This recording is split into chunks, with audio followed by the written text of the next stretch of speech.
Assalamualaikum warahmatullahi wabarakatuh. Jumpa lagi dengan saya di Abil Maiwa Channel. Jadi teman-teman, channel ini adalah merupakan channel pendidikan tempat kita berbagi tentang aplikasi pendidikan, Microsoft Office, serta tips dan triks komputer. Jadi pada video kali ini teman-teman ya, kembali lagi admin akan mencoba mengupdate informasi terbaru seputar perkembangan P3K 2024. Yang mana di sini kami akan menyajikan informasi terbaru ya dari Kemenpan RB terkait urutan pengkategorian pendaftar P3K 2024 dan posisi guru honorer negeri, guru swasta, lulusan PPG. Oke, kita bahas dulu yang pertama teman-teman ya. Kita bahas dulu untuk posisi guru honorer negeri, guru swasta, dan lulusan PPG. Jadi untuk guru honorer di P3K Guru 2024 itu tetap diberlakukan dengan istilah P1, kemudian ada P2, P3 dan P4 ya. Jadi P1 ini adalah guru yang sudah lulus passing grade di tahun 2021.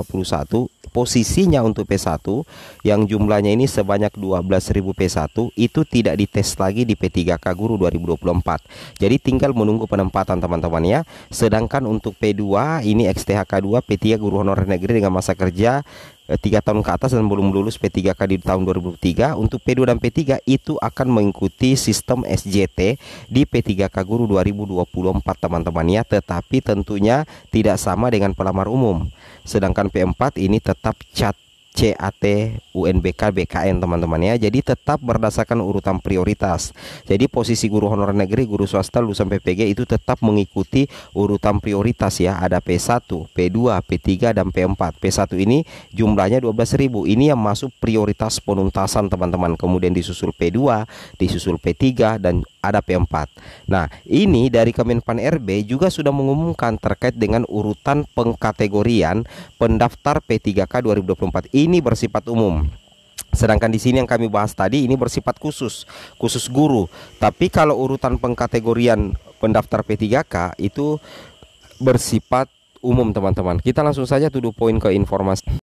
Ini yang sempat kami screenshot teman-temannya di rapat kerja ya antara Komisi 2 DPR RI dengan BKN dan juga Kemenpan RB. Di sini dijelaskan di slide yang dibacakan oleh Kemenpan RB, dalam hal ini Menteri Pendayagunaan Aparatur Negara ya, Bapak Abdullah Azwar Anas. Di sini beliau mengatakan bahwa memposting di di slide pembahasannya ya, di slide pemaparannya itu di sini dikatakan kriteria pelamar dan pengisian formasi khusus secara berurutan. Jadi kalau dikatakan formasi khusus, formasi ini hanya bisa didaftar oleh honorer yang sudah mengabdi di instansi, terdata di masing-masing aplikasi di instansinya. Kalau misalkan guru itu berarti sudah terdaftar di Dapodi, kecuali misalkan lulusan PPG karena mereka terdaftar di data sertifikasi Kemendikbudristek. Nah, di sini kriteria pelamar dan pengisian formasi khusus secara berurutan. Yang pertama itu adalah XTHK 2 yang terdaftar di database BKN melamar di instansi tempat bekerja. Kalau di guru dia bisa P1 dan juga bisa P2. Ini menjadi prioritas pertama teman-teman ya untuk penuntasan di P3K 2024, yaitu THK 2, baik itu P1 ataupun P2. Kemudian yang kedua adalah tenaga non ASN melamar di instansi tempat bekerja dan pengalaman minimal 2 tahun secara terus-menerus. Jadi dia bisa P3 dan juga bisa P4 ya. Ini adalah tenaga non ASN. Kalau di guru ini masuk dalam kategori P3. Oke, jadi ini kita lihat pengalaman minimalnya cuma 2 tahun. Kemarin kan 3 tahun. Ya, ini prioritas kedua. Sedangkan yang ketiga, urutan pelamar untuk pengisian informasi khusus secara berurutan adalah pengalaman di bidang kerja yang relevan, minimal 2 tahun, jenjang pemula terampil, mahir, penyedia dan ahli pertama.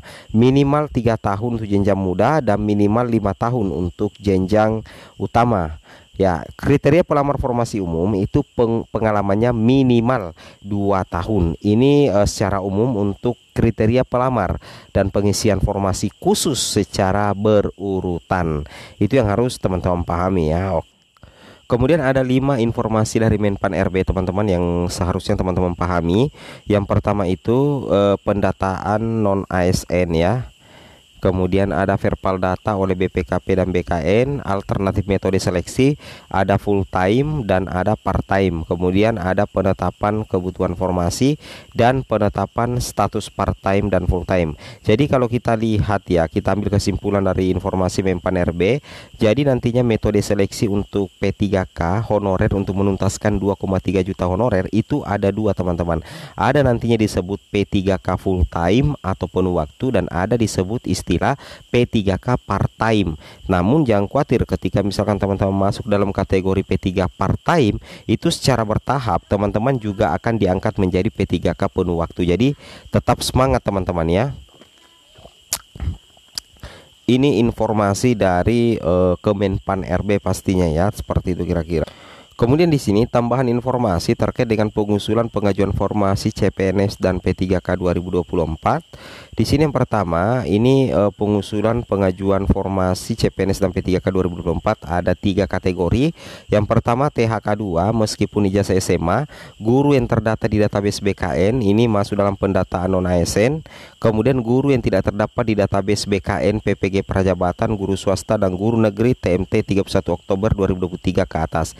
Jadi kalau kita lihat ini adalah 3 kategori guru honorer yang bisa ikut dalam seleksi P3K 2024 ya. Artinya yang pertama itu THK2 sekalipun dia ijazah SMA, kemudian guru yang terdata di database BKN, kemudian guru yang tidak terdata di database BKN, contohnya adalah PPG Prajabatan guru, PPG Prajabatan, guru swasta dan guru negeri TMT 31 Oktober 2023 ke atas. Jadi kalau ada yang bertanya apakah ada peluang bagi guru yang tidak terdata di database BKN untuk ikut dalam seleksi P3K 2024, jelas ada teman-teman ya, karena di sini di poin ketiga itu kena ya, di poin ketiganya kena. Yang poin ketiga ini dikatakan guru yang tidak terdata di database BKN. Contohnya itu adalah yang bisa ikut P3K 2024 dan CPNS 2024. Yang pertama adalah PPG Prajabatan. Ini bisa ikut P3K sekalipun tidak terdapat di BKN. Kemudian ada guru swasta dan guru negeri TMT 31 Oktober 2023 ke atas. Jadi kategori guru honorer yang tidak terdata di BKN itu tetap punya peluang untuk bisa ikut P3K 2024 teman-teman ya. Jadi tidak usah khawatir, tetap semangat ya, intinya seperti itu yang harus teman-teman pahami ya. Nah ini adalah foto ya Kemenpan RB kemarin dalam menyampaikan informasi terkait dengan penataan tenaga non ASN berdasarkan Undang-Undang ASN nomor 20 tahun 2023 ya. Ini ya rapat kerjanya antara Komisi 2 DPR RI dengan BKN dan juga Kemenpan RB teman-teman ya. Itu yang harus teman-teman pahami ya. Oke, semoga bermanfaat ya. Assalamualaikum warahmatullahi wabarakatuh.